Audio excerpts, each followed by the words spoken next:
Shalom and good day all, this is Tehillim29 back again for another series review, and in this series review I'm covering part 1 of season 6 of Cobra Kai. As you already know by now, they've already put out the first part, being 5 episodes in relation to the series, and of course many people have probably talked about their theories and whatever else. You might want to check out something that I shared on my community tab in relation to, bringing up the Sekai Tekai, or the World Tournament. Even though some of the details might have been wrong, there were actually some details that were guessed to be correct. All except the location where it would take place and a couple other things. But let's move into first thing, how I'll sort of cover this, or cover the talk of the episode. So what I'll do is I'll bring up sort of the episode 1, give its title, give the synopsis, and also talk about my afterthoughts about the episode, and I'll do that until the very last episode. And once I've finished all 5 parts, I'll give an overall afterthoughts for the first part of season 6, and then move directly into the area of the racing. So the first episode is titled Peacetime in the Valley, with the synopsis being the Miyagi-Do students struggle to put aside past rivalries while training for the Sekai Tekai. Johnny and Chosen clash over the rebranding of the dojo. I must admit, this was quite an interesting episode, and we still sort of see the kids also trying to think up of a way to make the plan work for Miyagi Fang, which is basically a cheap ripoff of Cobra Kai. Or not Miyagi Fang, but Eagle Fang, which is a cheap ripoff of Cobra Kai. And of course, Miyagi-Do, whilst this is occurring, we have some of the things happening with the students, and we get to see what's happening there, until of course we still get into Johnny and Chosen having their discussion in regards of how the dojo branding will be, until eventually they do come up with a particular new gi to which they'll be wearing in the tournament, and it's actually quite a nice gi. And I must admit, the gi idea sort of reminds me of what could have been used in the Karate Kid 3, because if you remember in and not only that, and maybe a little bit in relation to the next Karate Kid, considering that there was the eagle as well, that Julie Pierce sort of worked with. Next is we move into episode 2 for part 6. Episode 2 for season 6, which is called The Prize. Kreese faces a dangerous test to prove his worthiness. And with this test, we see him sort of encountering their sensei, or his teacher, over in Korea. And for this particular test, he has to go retrieve a dagger that was left by his sensei at a certain spot. And he was told upon his return, he'll consider taking up his offer, which was really quite interesting. And yes, it is something that involves a snake. So hence Cobra Kai. And also we sort of get to see how snaky even his teacher is, so Kim Song-un. And of course we have the daughter, the granddaughter as well to him, who's still there. So moving into the rest of the synopsis, it says Daniel offers Johnny a helping hand while the teens contemplate life beyond high school. So this is sort of like setting up for all the younger characters, and we do get to see what is happening with the younger characters here as they start to look for college places where they want to go for college. And it was really nice, and it's basically the ones who are getting ready to graduate. So it's nice to see that we will probably see a graduation that is planned out for this season. So it's going to be really interesting as to how they handle that. Jumping into episode 3, which is titled Sleeper, a shocking discovery turns Daniel's world upside down, and Johnny schemes a way to give Sam and Tori their edge back. The tournament reveals its location, so in this particular episode, we end up seeing Daniel go into Mr. Miyagi's little residence, and as he's looking through the residence, he ends up coming across a bit of a briefcase of sorts, and this briefcase has something that makes mention of the name of Keisuke Miyagi. Now, anyone who doesn't know, Keisuke Miyagi is also something that is used in the next Karate Kid. So not only is it sort of like a bit of an Easter egg of sorts, but it also connects to that particular movie, which I'm surprised that after Daniel has sort of like come across this, that he hasn't contacted Julie about it, because I think she would want to know something about this too. Then we have Johnny, who is trying to help out with Sam and Tori to get their fighting spirit back against each other, but in a way where it's more team friendly in regards to where at this time we don't even know where the tournament's going to be held place, not until towards like the end of the actual episode, to which it's actually revealed that it's going to be held in Spain. But in this, Johnny does a bit of a sleepover thing at Devon's place, to which they have a bit of a makeup party, whatever else, and it's not long until sort of like after the party's over that they do seem to sort of get their edge back, to which Johnny is looking for.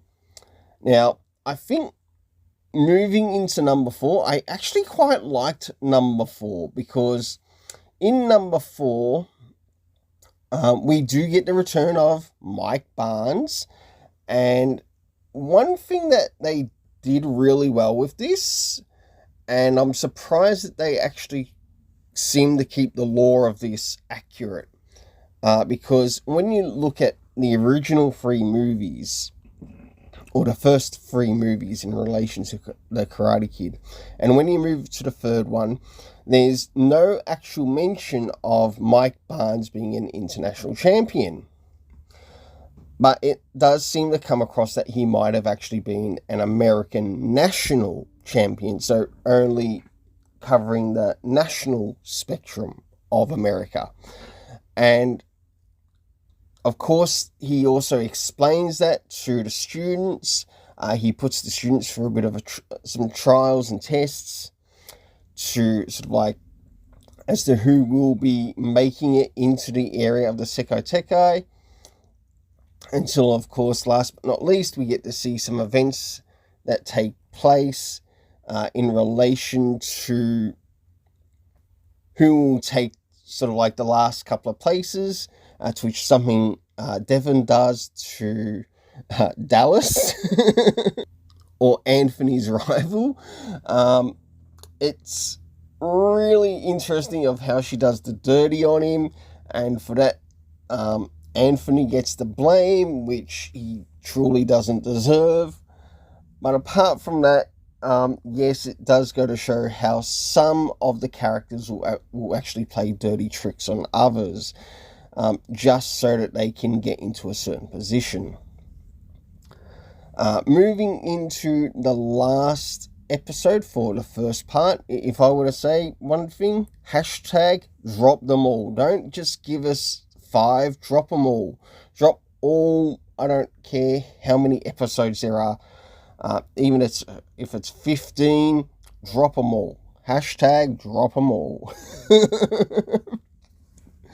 Of course, we move into the last episode for this season 6 for part 1, titled The Best of the Best. And of course, something that I did bring up in an earlier video, and I had a bit of a look through my videos when I was talking about Cobra Kai, and one of the things that I came across in my particular video is that, yes, I did end up bringing the issue of the best of the best. And of course, the best of the best movies 1 and 2 were actually mentioned in this particular episode, as well as the actor of Eric Roberts who starred in it. But something with Johnny's character, Johnny's character has just practically become the joke in this series. Just the way he comes across, he feels like the gag character, where Daniel LaRusso is more the serious character. So now Miyagi-Do students square off to be team captains. So in this, we learn that the team captains, it's now time for the team captains to, or the people chosen for team captains will have to be going in a bit of a fight against each other, and whoever wins against who gets to be the captain. So the first fight occurs, and that ends up turning out to be Robbie, and it's actually really nice to see Robbie get a win for this. So even if they do happen to lose, at least he can say, okay, I was the team captain during this time of events, and he could still use that as a sort of leverage maybe later on. It was also good to see the characters also focus on where they're going to college and where that's taking them. But a devastating tragedy changes everything, and Chris reveals his final surprise. Now, in this particular episode as well, especially at the beginning, we do see the return of Chris confronting Tori. And I must admit, the way he sort of came in, it's sort of like, how did he know about the situation? What and how did he get there so fast? And that's another thing too, because the last place we saw him, he was actually in Korea, or should we say South Korea. And when we return to see him in the US, he seeks out Tori, and it makes you wonder, okay, what's getting planned here? We do eventually come to the stage where it's, okay, captain fight time. Robbie wins his place, and then there's the fight that happens between Sam and Tori, and yeah, it would have been really nice to see maybe Tori win and get captain, but due to some slightly unforeseen circumstances, which involved the medical team giving the LaRussos a call, and they do realize that the way how Tori is fighting isn't going to keep her balanced. So they, even though she might not understand it at the time, that she does actually need time to grieve. You can see her action in working in with Chris is actually being done in haste, and you can feel that when you reach the end of the episode of The Best of the Best. So jumping into the next thing, and that is my overall rating of these first 5 episodes. Seeing this first part come about, it is quite interesting as to how they introduced Mr. Miyagi, a little bit of Mr. Miyagi's past, which connects to the next Karate Kid, being the name of Keisuke Miyagi. And at least Daniel is slowly starting to learn what that name actually means and what it's connected to. We also get a bit of an sort of like another thing that relates back to the World Tournament or the Sekai Tekai in relation to their headbands. So the headbands that have been chosen or been used, and also how Daniel LaRusso learns, okay, Mr. Miyagi has actually been involved in the Sekai Tekai or an international tournament. Who he fought, we don't know. So no doubt that they're probably going to leave some other not some other Easter eggs, but maybe try to reveal a little bit more of that past in the next part or the next 5 episodes. They might even end up finding some people who have previously fought Mr. Miyagi. And I'm also wondering if this little bit might also be connected, just a minor little bit, might be connected to the Karate Kid animated series. Just a minor bit. Because I have been watching some of the animated, seeing some episodes of the original animated series of the Karate Kid, because in the area of the Karate Kid animated series, we did actually see Mr. Miyagi and Daniel LaRusso travel the world. I'm wondering if they're sort of like incorporating maybe a little bit of lore in that, with even the place where it's being held in Spain. Last but not least, so drawing towards finishing off with the overall afterthoughts, jumping directly into the area of the rating. So the first area of the rating is the main characters. Now, I think the main characters that sort of like hold this season, of course, we have the key adult characters being Johnny, Amanda. We've also got Daniel and Chosen. I think they're the key main characters. As for the area of the main adult supporting characters, I'd probably say it's Kreese, and also who he's working with overseas in South Korea, under his instructor. When it moves to the area of, say, the students or the kids that are the main characters, I'd probably say the main characters are Sam, Robbie, Tori, maybe, of course, Miguel. So for the supporting and main character ratings, I give them both an 8 out of 10. Yeah, it's a little bit high, but it's only because of actually finally introducing maybe a little bit more in regards to the next Karate Kid. And I really hope we do get to see the character of Julie Pierce make her appearance. In this season.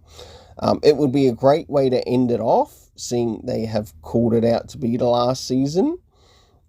Whether I'm around to review it or not, that's another thing. Because of how terrible the government is, that's neither here or there. Main thing that I want to talk about here is the actual series. Next is the area of the soundtrack. I thought the soundtrack was alright, but I think overall I'm just going to give it maybe a 6.5 out of 10.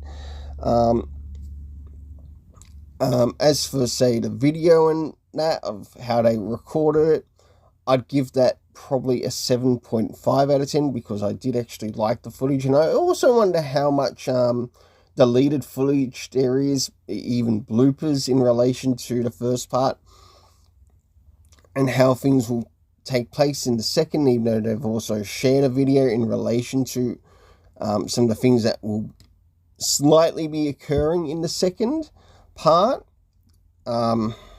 And last but not least, to finish off with the area of the story, or the first part of the Season 6 story, I think what I'll do is for this first part of the story, I might just give it a 6.5 out of 10.